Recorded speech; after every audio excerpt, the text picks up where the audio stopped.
आज कहानी उस बाहुबली राजनेता की है जिसकी गुंडाई ऐसी थी कि एसपी ऑफिस में ही उसने एसपी पर ही पिस्तौल तान दी। राजनीति ऐसी कि 6 बार से लोकसभा की सदस्यता को बरकरार रखे हुए थे।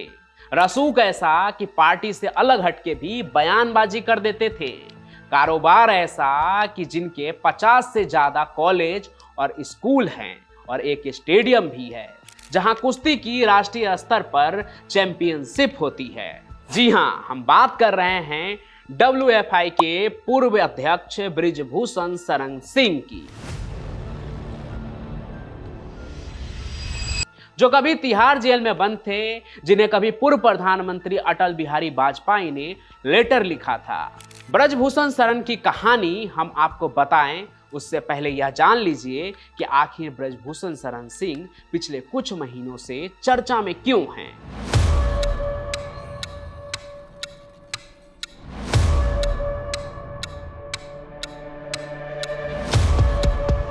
दबदबा था, दबदबा रहेगा। मैं अपनी कुश्ती को त्यागती हूँ। दरअसल दिल्ली में जंतर मंतर पर भारतीय कुश्ती के कई दिग्गज पहलवानों ने इन पर महिला पहलवानों से शोषण करने का आरोप लगाते हुए धरना किया था। आरोप था कि उन्होंने कई लड़कियों का यौन उत्पीड़न किया है।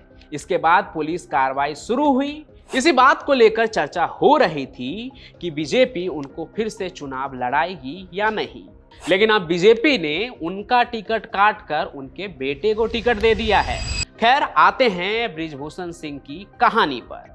बृजभूषण सिंह उत्तर प्रदेश के गोंडा का रहने वाला है और कैसगंज लोकसभा निर्वाचन क्षेत्र से भारतीय जनता पार्टी के सांसद रहे हैं।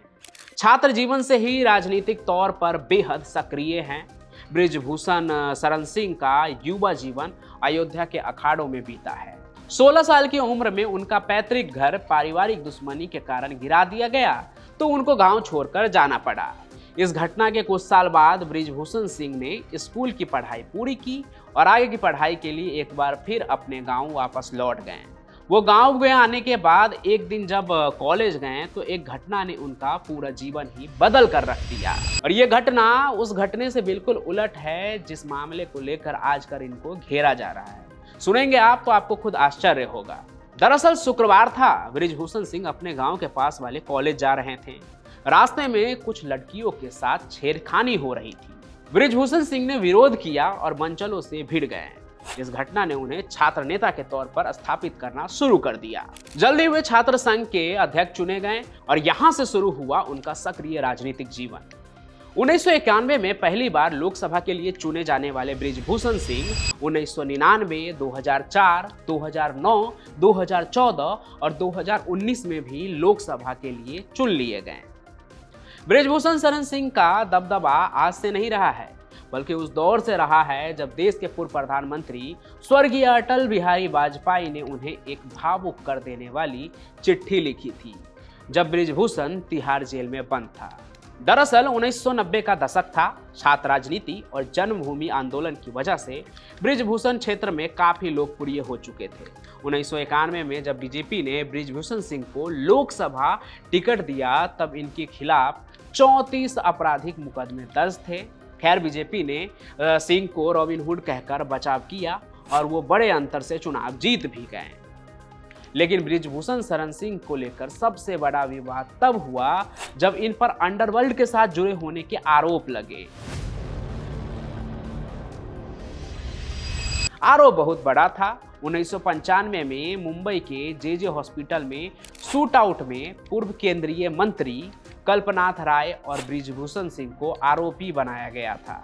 पुलिस के मुताबिक जे हॉस्पिटल में अंडरवर्ल्ड डॉन अरुण गवली के जिस शूटर को मारा गया था वो दाऊद के बहनोई का हत्यारा था और उससे बदला लेने के लिए दाऊद ने सुभाष ठाकुर और ब्रजेश सिंह को भेजा था। कल्पनाथ राय और बृजभूषण सिंह पर आरोप था कि उन्होंने दाऊद के भेजे शूटर्स की मदद की। बृजभूषण के खिलाफ आतंकवादी गतिविधि में शामिल होने के वजह से टाडा का मामला दर्ज हुआ। 1996 में बृजभूषण को टाडा कानून के तहत सजा हो गई और वो तिहाड़ जेल पहुंच गए। इस दौरान अटल बिहारी वाजपेयी ने खुद एक चिट्ठी लिखकर ब्रिजभूषण का हौसला बढ़ाया था। 30 मई 1996 को अटल बिहारी वाजपेयी ने खत लिखा। प्रिय ब्रिजभूषण जी, सप्रेम नमस्कार। आपका समाचार मिला। नए सिरे से जमानत का प्रयत्न करना होगा। आप हिम्मत बनाए रखें। अच्छे दिन नहीं रहे तो बुरे दिन तो निश्चित ही नहीं रहेंगे। आजन्म कैद की सजा काटने वाले सावरकर जी का स्मरण करें, पढ़े, संगीत सुने, खुश रहे। मैं शीघ्र ही आऊँगा। हारिए न हिम्मत, बिसराइए न हरि का नाम। जाहि विधि राम रखे ताहि विधि रहिए। हालांकि बाद में सीबीआई ने इन सभी आरोपों से ब्रिजभूषण सिंह को बरी कर दिया। ब्रिजभूषण सिंह का दबदबा ऐसा था कि 1996 में ब्रिजभूषण सिंह जब तिहाड़ में थे तब इनकी पत्नी केतकी सिंह ने गोंडा लोकसभा सीट से चुनाव लड़ा और कांग्रेस के आनंद सिंह को 80,000 वोटों से हरा भी दिया। ब्रिजभूषण शरण सिंह का दबदबा ऐसा है कि एक बार तो उन्होंने एसपी ऑफिस में एसपी के ऊपर ही पिस्तौल तान दी थी। बात 1987 की है। जिले के गन्ना समिति चुनाव में ब्रिजभूषण सिंह ने भी पर्चा भरा था। ब्रिजभूषण सिंह को एसपी ने बुलाया और उन्हें नामांकन वापस लेने की धमकी दी। फिर क्या था, ब्रिजभूषण शरण सिंह एसपी पर ही पिस्तौल तान दी। 80 का दशक था जब ब्रिजभूषण शरण सिंह पहली बार बीजेपी के संपर्क में आए और हिंदूवादी नेता की छवि के तौर पर खुद को स्थापित करने लगे। बीजेपी के करीब आने के बाद ब्रिजभूषण सिंह ने पहली बार विधानसभा परिषद यानी एमएलसी का चुनाव लड़ा, लेकिन हार गए।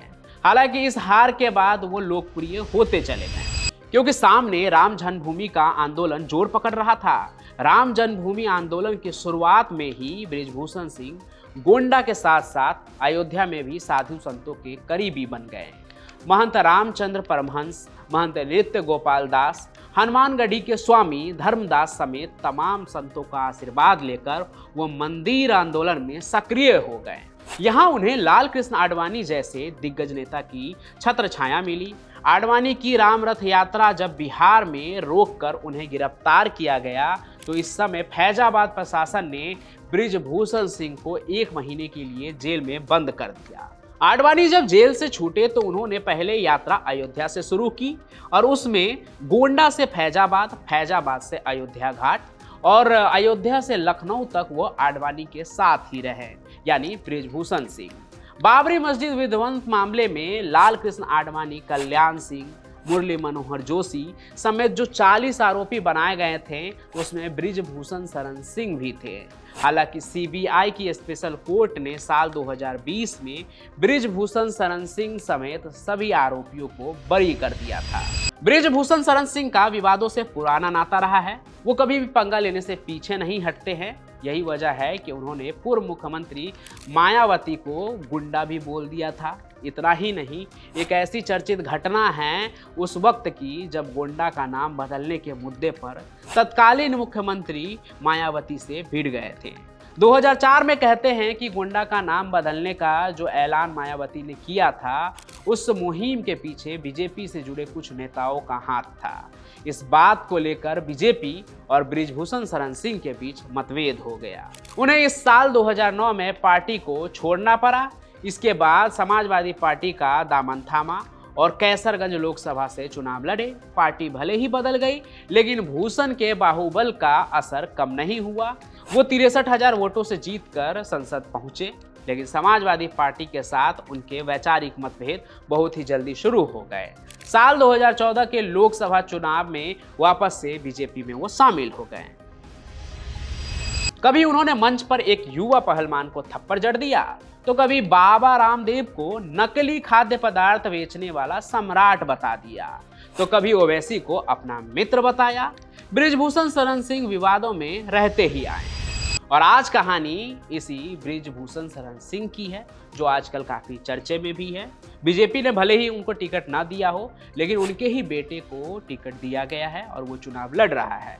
बाकी आज की ये कहानी आपको कैसी लगी, बाहुबली ब्रिजभूषण शरण सिंह की कहानी, ये कमेंट बॉक्स में आप जरूर बताइएगा और साथ ही आप इस बाहुबली के बारे में क्या सोचते हैं। और इस कहानी को लाइक कीजिए, ज़्यादा से ज़्यादा शेयर कीजिए, हमारे चैनल को सब्सक्राइब करके हमारा हौसला बढ़ाइए क्योंकि हम बहुत ही मेहनत से आपके लिए कहानियाँ लेकर आते हैं। और हम फिर मिलेंगे नए सफ़र में किसी और चौंका देने वाली कहानी के साथ। तब तक के लिए धन्यवाद।